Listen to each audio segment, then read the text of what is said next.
Hi, my name is Ingrid Tatis Martinez, and I'm going to make a video presentation about using technological resources like this board here to teach lesson for teenagers.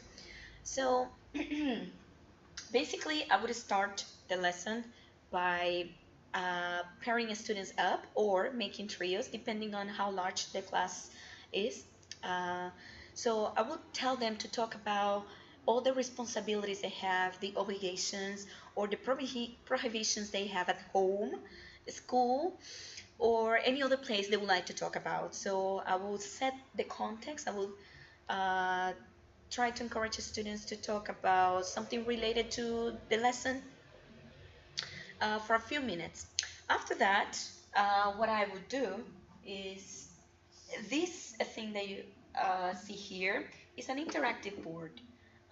Probably some people wouldn't consider technology an online or virtual material, but it is definitely because you can work with it with this pen, like paint in the computer, and it's just perfect. You can design a, all your lessons, whatever you're gonna do on the board. You can prepare it, and then when you come to class, when you show up for classes, you it's easier to handle with a prepared lesson. So here it's something that you can do, and you can write whatever you want. You can use any color. For example, I'm gonna use green, and this is one. And to erase it, it's just here and hoop. Okay, so it's really nice technology, and we use it here at work.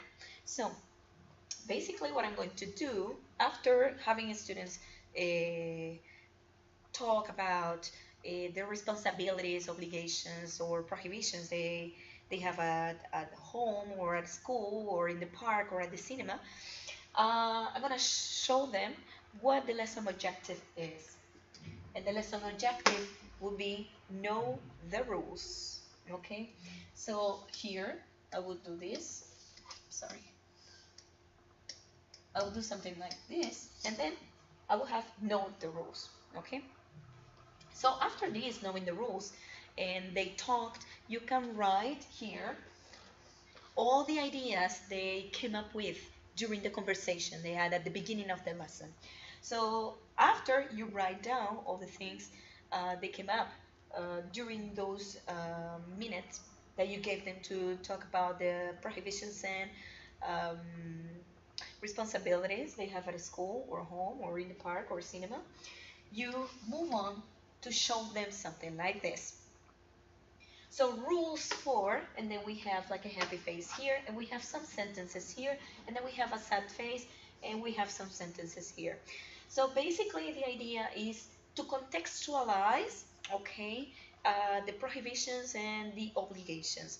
So first of all, here they have to complete, obviously, they have to complete here the sentences, and then sorry. They have to read here, sorry. They have to read here and complete here so they get a general idea of the grammar, the language content they will see. So after they work now, they read. So rules for is it for students, is it for teachers, is it for I don't know. It's you can ask them just in case they are not uh, able to come up with any idea. So you can help them by asking concept checking questions. So after brainstorming the different ideas, you just click there, and then you have rules for students. And after they have rules for students, okay, they complete these sentences. Now they are going to complete the sentences. So for example, here in this case, sorry. All right, and then here, all right, and then here you just show them after discussing, have them work in pairs, and then they discuss, and then they come up with the answers. Oh, okay, so now you know the rules here, but we have this problem here. Is it permitted to do this? It is not permitted to do this? What is it? Is it prohibition? Is it obligation? So they have to identify which one is obligation and which one is prohibition. And still you haven't explained what must is or something like that. So they have to infer. Okay. So yes. Sorry.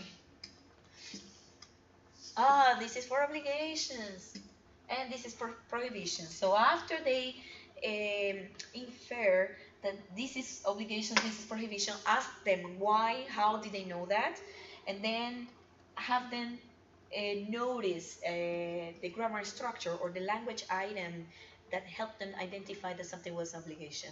After they do this, tell them to write in sentences using this, okay, the rules that they mentioned at the beginning of the lesson in the warm-up.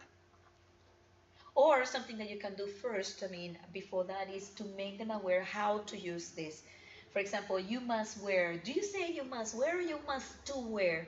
So it's very important to have them notice the form.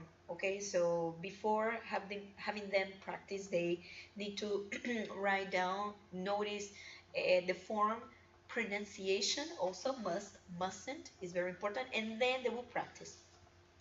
But anyway, here, oh, they can practice here. They can write down all the rules with the correct structure, using must and using mustn't, identifying the prohibitions and the obligations. And after that, you check the practice, give them feedback. Feedback means what's wrong, what's correct. And after that, you can have them play by telling them to make up some rules, to invent some rules for a person that would like to visit their house, for example. And basically, this is it. I just showed you something very short. But for teenagers, this is something that you need. It's less writing and more activities, more speaking, more doing. And well, this is it. Bye bye.